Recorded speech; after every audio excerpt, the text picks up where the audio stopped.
My sme rodinné vinárstvo Nichta, ktoré je na trhu od roku 1997 a medzi našu najsilnejšiu stránku, alebo to, na čo sme najviac hrdí, sú naše vlastné vinohrady. A je to aj fakt, že vyrábame hrozno iba z vlastného hrozna z 30 hektárov, ktoré sme od začiatku začali vysádzať a išli sme tak možno aj proti tomu prúdu tej doby, že sme sa rozhodli, že budeme sadiť vinice a dnes sme sebestační a dokážeme si naplno kontrolovať tú surovinu, z ktorej potom vyrábame všetky naše vína a nie sme odkázaní na to, že by sme museli nejaké hrozno nakupovať.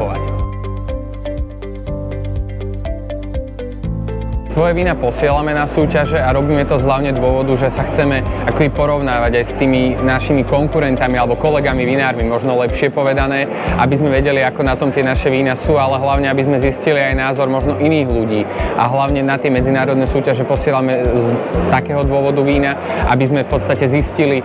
čo si o nich možno myslia aj tí medzinárodní porodcovia, ako ich vidia v iných krajinách, aký je možno ich pohľad na to, aké sú naše vína. A sme veľmi radi vždycky, keď nám aj mimo toho bodového hodnotenia, keď si prečítame nejaký ten komentár alebo vidíme možno nejaký ten diagram na tom, že ako reálne tá žúri alebo tá porota rozhodovala o tom našom víne.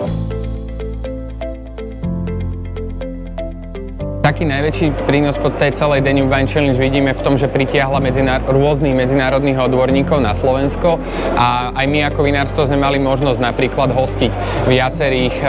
viacerých degustátorov u nás vo vinárstve a predstaviť im naše vinárstvo bližšie. Strávili sme s nimi veľmi príjemný čas a dali sme im možnosť ako keby ochutnať aj naše novošľachtence. Spravili sme im degustáciu viacerých napríklad ročníkov od rody Dunaj, na čo sme veľmi hrdí, takže to je takéto hlavné, čo my vidíme ako prínos súťaže. A tieto verejné podujatia sme veľmi radi, keď sa môžeme stretávať s ľuďmi a v podstate predstavovať im naše vína, dať im možnosť ochutnať a máme v podstate pre nejaký ten bezprostredný kontakt, že si s nami môžu porozprávať a dáme im to víno ochutnať priamo od nás, od tých vinárov, ktorí stojíme za tým vínom a za jeho zrodom.